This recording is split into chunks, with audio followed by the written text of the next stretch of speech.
हाय friends, अस्सलाम वालेकुम। Welcome back to my channel. तो देखिए फ्रेंड्स, यहाँ पर ये जो क्लिप है ये रमज़ान से पहले की है। तो मैंने यहाँ पर क्लीनिंग के बाद क्लीनिंग के अगले दिन ही यहाँ पर ये सारी जो दालें होती हैं उनको भिगो दिया था ताकि मैं इसका खिचड़ा बनाऊँ। अज़मा के पापा का काफ़ी मन था, काफ़ी दिन से बोल रहे थे रमज़ान से पहले खिचड़ा बना लेना। तो अब मेरे पास गेहूँ नहीं थे, छिले हुए गेहूँ जो कि इसमें डलते हैं। अब पहली बारी मैं इस तरह से बना रही थी और मेरी अम्मी इस तरह से बनाती रहती हैं। तो अम्मी ने मुझे पहले ही कहा था कि एक रात पहले जब भिगोती हैं दालें तब उनको भून कर भिगोना, तब तो आपका जो खिचड़ा है वो बहुत अच्छा बनता है। तो मैंने सारी तैयारियां यहाँ पर कर ली है। तो देखिए फ्रेंड्स, यहाँ पर मेथी को मैंने भून कर धोकर रख लिया है, पालक काट ली है और यहाँ पर चुटकी मुटकी को भी भून कर रख लिया है। साथ ही साथ यहाँ पर बैगन और आलू ले लिए। लास्ट में मैं इसको कटिंग करूँगी और यहाँ पर अभी सेकेंड स्लॉट भी मैं लगाने लगी हूँ। तो बस इसी तरह से अब हम दालों को गला लेंगे और यहाँ पर इस तरह से मैश करेंगे। अब इन दालों को अच्छे से मिक्स करके, मैश करने के बाद सारी दालें मिक्स करके रख लूँगी एक पतीले में निकाल कर। बाद में मैं इसमें चावल भी चढ़ाऊँगी। चावल को भी हमें हल्दी और नमक डालकर गलाना है।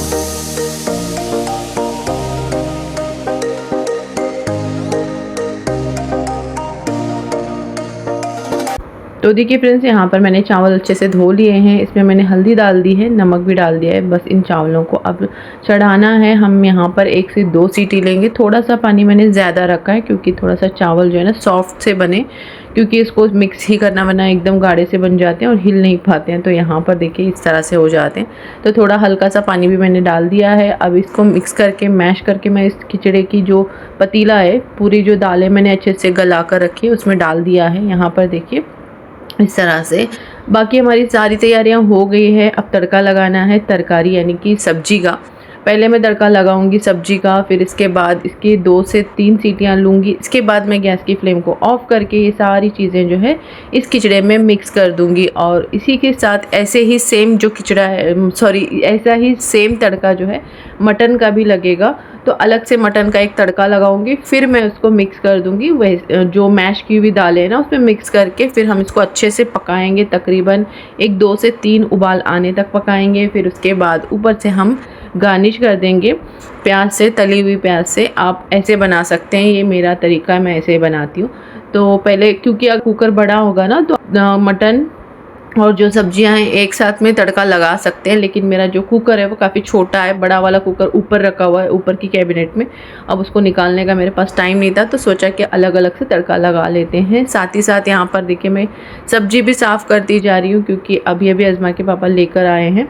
तो जल्दी से सारी चीज़ें कर लेते हैं। आपको दिखाती हूँ खिचड़ा किस तरह से बना है। तो देखिए यहाँ पर हमारा फाइनली खिचड़ा जो है बन के तैयार हो गया है। माशाल्लाह बहुत टेस्टी बना था।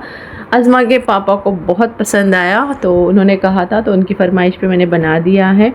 तो देखिए फ्रेंड्स, हो चुकी है नेक्स्ट डे। अब ये सैटरडे है और फरवरी की 14 तारीख है और अज़मा का एनुअल डे था। तो हम लोग गए थे अज़मा के एनुअल डे पे और सुबह के हम 9:30 बजे शायद गए थे और तकरीबन 10 बजे स्टार्ट हो गया था और 2:30 बजे शायद ये ख़त्म भी हो गया। और काफ़ी ज़्यादा मुझे इस दिन काम थे क्योंकि 15 तारीख यानी कि संडे के दिन फ़रीक के बेबी का नेमिंग सेरेमनी था और मेरे पास एक दिन भी नहीं था, आधा दिन था, क्योंकि मुझे हमारे घर से जो गिफ्ट जाएंगे बेबी को वो पैकिंग करना था।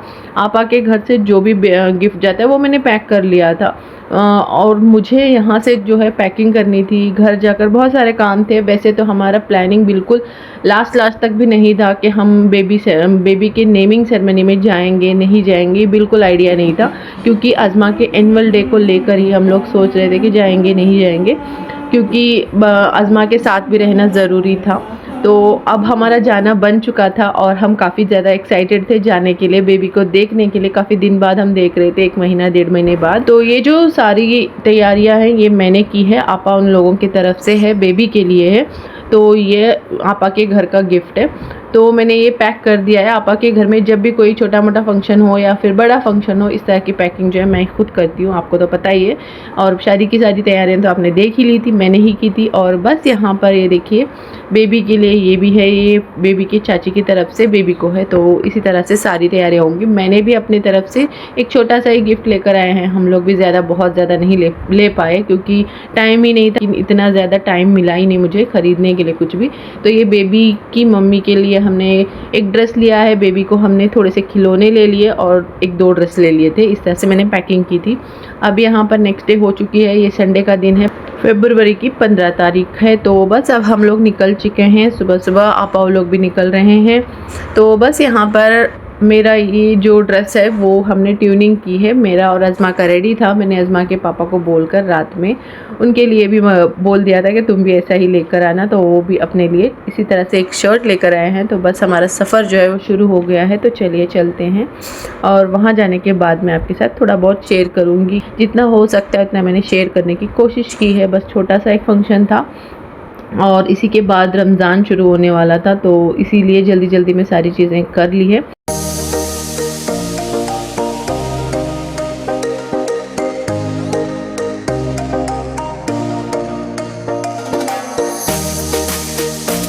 तो अब यहाँ पर बेबी का कुछ रस्म हो रहा है, जो कि बेबी की फुप्पू करती हैं। तो सबा ने और उनके अम्मी ने, उनके चाची ने, काफ़ी लोगों ने मुझे पूछा कि ये रस्म जो है कौन सी फुप्पू करेगी, क्योंकि बेबी की 2 फुप्पुएँ हैं।